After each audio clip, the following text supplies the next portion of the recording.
your life. So when you named them together, career transition, motherhood, why did you name those two?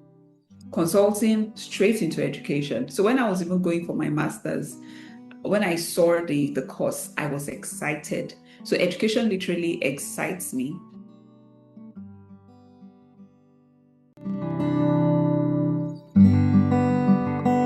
You said this experience redefined you. Who did you stop being? Okay. So on this journey, when I was about, I can't remember the number of years. There's this song, I don't mind waiting, I don't mind waiting, I don't mind waiting on God, you know. And I said, God, you see that song? It's not for me. This is my own. I said, I'm done with waiting. God, you know what? I am done with waiting. I am tired of waiting. But what I realized in retrospect is that God was actually waiting for me. I was not the one that was waiting on God. Because I said there was a version, I keep saying it, that maybe if I had had children immediately I got married, the quality of children I would have raised is not the same quality of child I'm raising now. Because I have grown in my understanding of God's purpose, God's counsel, why we are here in the first place, why we have children in the first place, knowing that I am not, yes, I might be her biological mother, but I'm just a custodian. God, just be in charge, stay in charge, watch over this. I'm committing this into your care. And I needed to be stronger. Like I'm not saying I'm all wise, but I'm wiser now than I was then. And the woman that I have become now, the stronger, the prayerful, the one who sees the purpose of God in everything. I'm looking at, okay, why is this thing this way? There's depth, there's more maturity. And I believe that that was the place that God was waiting for us to come into before we could start having children. Because I don't know what child I have, what her destiny is, but there was a version of me and my husband that God needed for us to start having those children. So at times I look at the Abraham and the Sarah story, and every time I always say, Lord, I thank you. At least I wasn't 90 like Sarah. But here we are. But there was some place they needed to get to. Just like John the Baptist too.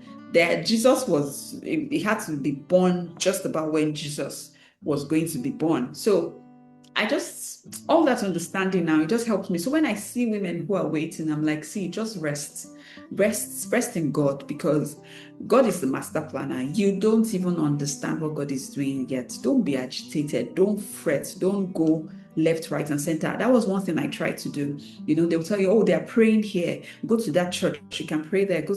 And the very first time I did that, when I got there and I left, I felt empty. I didn't feel like, oh, I had just been in the presence of God. But I saw other people go away with their miracles, go away with testimonies and all of that. And the Holy Spirit said to me, said, this is not for you. Don't go helter-skelter. Your God has not gone on a journey. Stay where I've planted you. Stay in your church, and I will meet you there. This was probably about 3 years into my waiting journey. Imagine I stayed for another 9 years, and God indeed met me there. So I think what this journey has helped me with is I've learned to be more patient. I've learned to extend grace to people in different circumstances and situations. It has helped me. I see the world from a different perspective now. I can't really quantify or express what it is, but it has essentially just shaped who I am and how I live my life. You have actually entered the space of faith, and you have touched on some of the questions I would have loved to ask.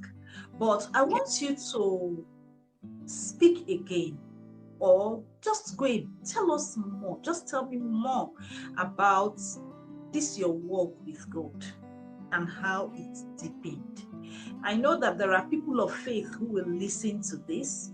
There are people who they do not believe in God as we expect or as we think, who will also listen to it. I want you to just talk us through that deepening of your faith. You have already touched on some of the lessons and what you have taken away from the season, but I'm interested in hearing more about that deepened faith. Okay. So I think when we go through hard times, hard seasons, what I have learned now is that it's only an opportunity to know God, to know another dimension of God. All the names of God we read of in the Bible, they were born out of people's experiences. Someone who was at a point of need. Okay, let's take Abraham, for example. He finally has this child. God has finally blessed him. And God says, you know what? I want that child. Go sacrifice that child to me. Go kill that child. And he obeys. It's only someone who had gone through the journey Abraham had gone through that would have done that. He had waited for all these donkey years. Finally, the child is here. Trust me, if God had asked of someone who had the child just like that, I'm sure it would have been a struggle. But he had, I believe there was a place Abraham was at then that he just knew that, you know what, I'd better give everything all. I know that God has me covered. And he went, they're there. The son was asking him and saying, don't worry, God will provide. God will provide. And eventually God did provide. And he named that place Jehovah Jireh. So the personality of God, the person of God is the dimension of God that God wants us to know is revealed to us in the seasons that we go through, as long as we allow him. And I think on my journey, one of the things I realized someone was saying to me was that at times you determine how long it takes. Because if it takes God 10 years to get to your heart, to get to that place, to strip you of whatever it is that has been covering your eyes or whatever, then you are going to stay for those 10 years. Do you understand? If it takes 5 years, then you are fine for 5 years. If it takes 2 days, then you are fine, So I saw all those things made me realize that when you go through stuff, it is just God trying to reveal himself to you, trying to show himself strong on your behalf. And I think trouble is one of the best ways to know God.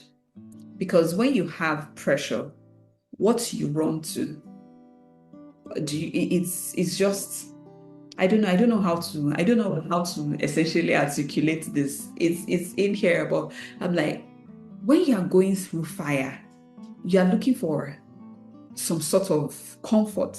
It's only in God you can find that true comfort. So even though it's not easy, but at times when things come, like, okay, God, how do I go through this now? What version of yourself are you trying to show me? So in all fairness, and one of the things that season it really did to me also was I learned how to pray. Oh God, I thought I used to pray before, but in that season, the ability to pray, it just changed. The way I prayed, it changed. The understanding I had, it changed. When I'm looking at the word of God, it changed. The lens had changed. It was literally like I changed my lens. I changed my way of perceiving and understanding life. And I don't know if I never went through all of that. I don't know if I would be here today. Really, I don't know where I would be today, in all fairness. But so that, let me just stop there because I could just go on and on and on and on. No, it's beautiful to hear. It's really beautiful to hear because there are a lot of people who will listen to this or who would watch this that are in similar or have gone through a similar experience, and they will draw strength from all that you are saying. And I am really Exactly. opening up to Yes, share. yes. So If I may let's just talk motherhood. Let's talk motherhood. What did motherhood ask of you that nothing else had? Okay, so before I answer that question, I'm sorry, I was trying to interject earlier on just to say when you said that other people's stories. So one of the things that also helped me on this journey was other people's stories. So one of my friends, she gave me a book, and this book is about a woman who she had issues with her lungs, and So it dragged for a long time, very long time, years upon years upon years. And eventually she had to have a lung transplant, which means that someone had to die. Do you understand? For her to get the lung, So they eventually did the transplant. And after the surgery, successful surgery and everything, they realized that because she hadn't had oxygen in her system for a bit, her limbs were gone, her legs and her hands. But eventually, life came back to her hands, but her legs were dead. So they literally had to amputate 2 of her legs. And that woman's story, I think I borrowed someone that book and I can't find it anymore. So when I see her story and what she's doing today, she's doing wonderful work. She uses prosthetic limbs. She gives prosthetic limbs to other people as well today. I think she runs a foundation called Feet of Grace. That story, I'm like, God, this woman, she's still standing. I have not lost any body parts. She's still serving you. Who am I? What is wrong? That was one story. The other story was a woman who, I don't know, I can't remember what medical condition she had. She gave a testimony at Dunamis and they had to take out her womb, her entire reproductive organ, everything. They had to take it out. Although she had, I think, 3 or 4 children by then or something. I can't remember the number of children. So she was like, well, at least she's done with having children. So, hey, you can take it out. So they did. And then I think somewhere along the line, she got pregnant. And, even the doctor that did surgery was like, Madam, I did the surgery. I don't know what is going on. You see, you're not going to deliver this child with the normal. You have to come through and have a CS because I want to see what is going on there. And they opened her up and they said the child was held in something that just looked like a polythene bag. That was what the child was in, not in the womb. It wasn't like God, there was another womb, but God just created something and that child was there. And I'm like, God, these people. So on days when I'm down, I just go back to those testimonies. I read those stories again and I can forge ahead.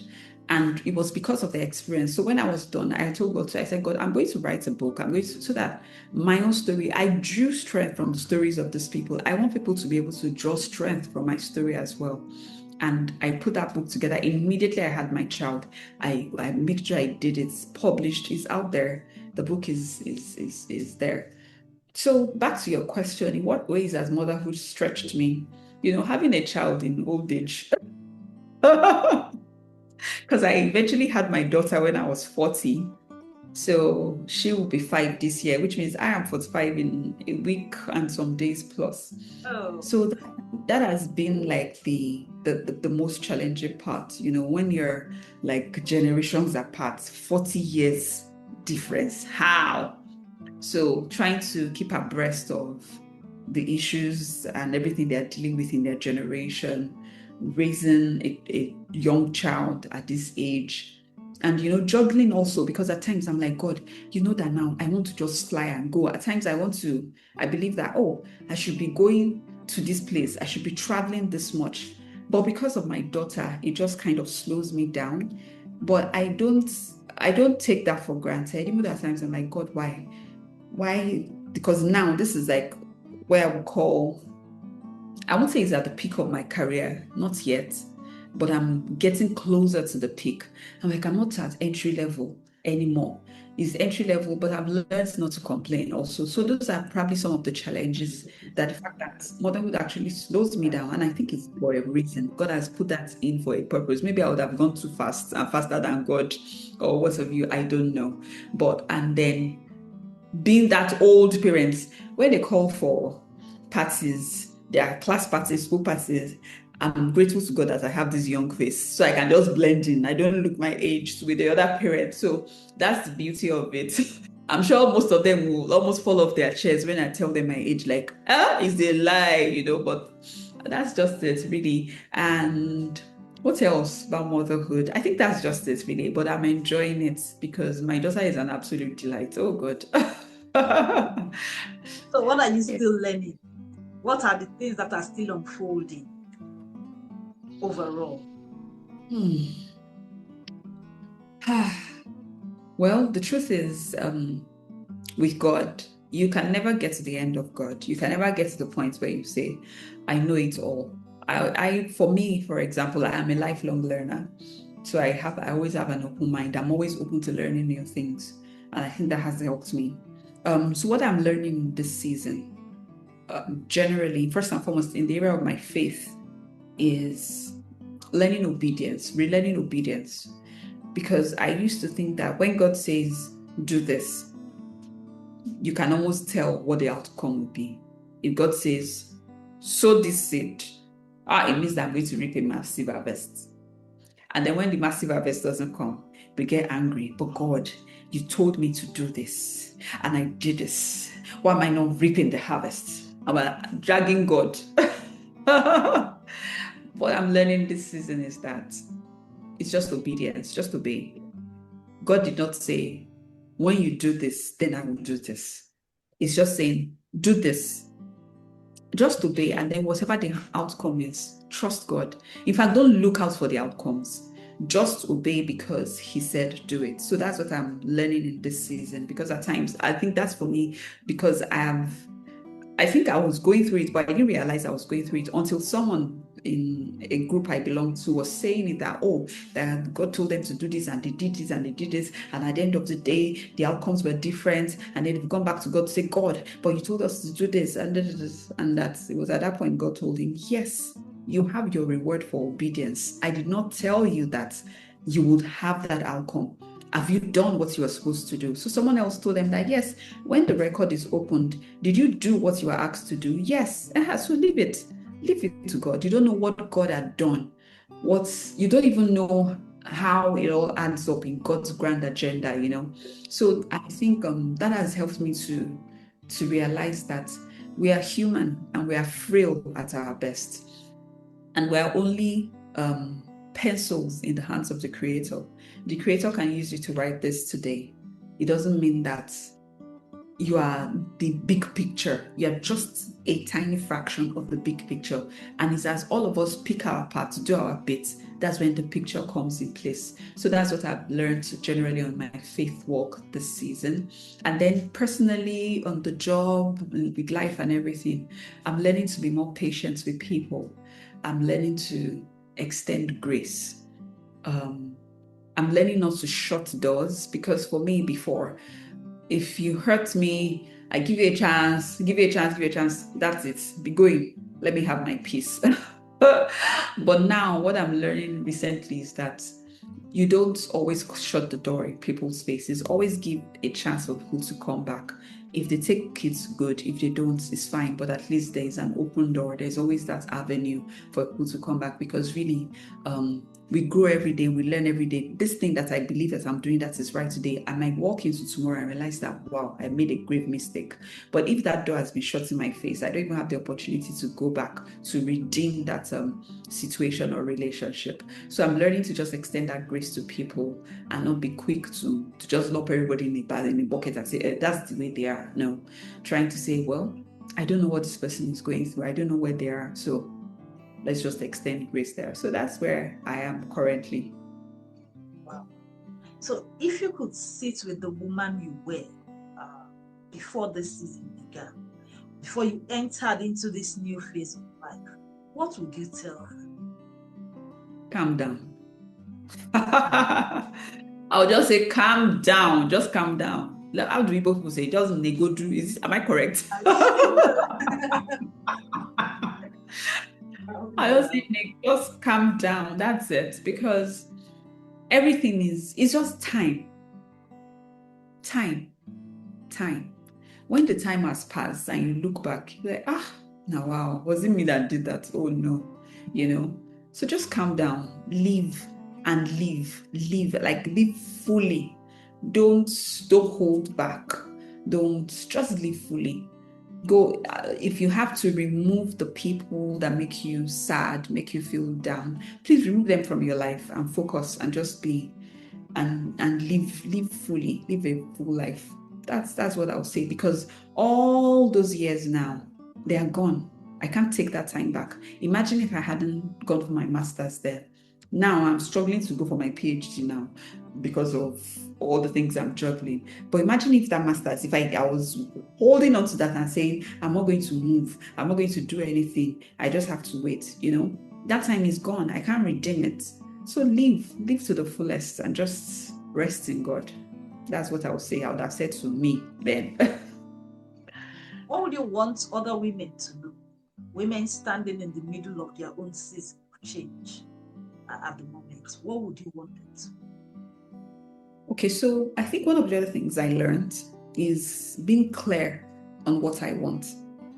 So that's one of the things I think we struggle with. We're not fully clear on, oh, this is what I want, this is how I want it. We're usually in like a bubble. We just, just go, okay, I think I want this. But one thing is, if you're clear, have that laser focus, be focused. This is the direction I'm headed. This is the thing I want. And nothing is going to shift. And then we just stay there and continue to grow and pray or whatever you need to do. Keep the right people around you, the right company. I'm not saying sycophants. I'm saying people who can encourage you when you need to be encouraged, people who can scold you when you need to be scolded, people who can pray with you when you need prayers. Just the right people who can feel your pulse. And then what you want these people to be to you, please be to them as well. Because what you sow is what you reap. So that's what I will say to any woman who is, whatever you're going through, find someone you can pour back into. Because I think that was one of the things I started doing. I started looking at other women around me who were waiting for the fruit of the womb. And I had a list, and I would just pray for them. I'm sure they didn't know I was doing that, but I would just pray for them because I also wanted someone to be holding me in prayers. And when I eventually had my daughter, I was so overwhelmed by the number of people that came to tell me, oh, we were praying for you. And I'm like, really? Okay, that's good. I was actually sowing it in the lives of those women, and I was reaping it in another way. Other people were praying for me as well. So whatever you want to see in your life, even if you are not seeing it now, try and make it happen for another person, and in time it will come back to you. Thank you so very much, Olamipo. Thank you. Conversations like this are not conversations we hear every day. Yes, we can go and testify in church, but to just be open about the journey and talk about it, a lot of times is not something we find easily, So thank you for your honesty, for the openness to share, and not just what happened, but who you have become through it. One of the things that this conversation has brought out for me is that, one, transformation does not always arrive dramatically. Two, that season of waiting, the season of trouble, like you said, through troubles, the best version of you comes out.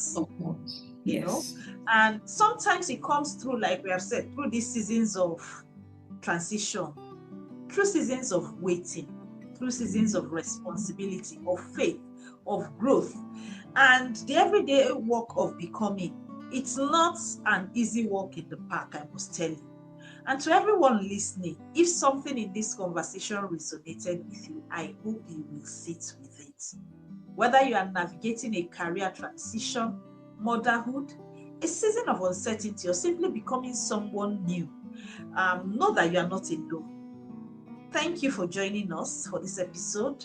And I am Kate Ibamsi, and this has been on Silenced Voices That Matter, where hope finds a voice and help finds a path.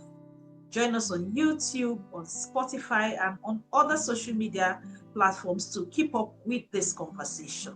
Until next time, remember your voice matters. And thank you again, Olamipo, for joining. Thank you. Thank you for having me. I'm really delighted. And thank you for doing this. It's a wonderful initiative. And I do hope that many people are inspired and they can draw hope and strength from the stories that are shared on your platform. Thank you. Thank you so much.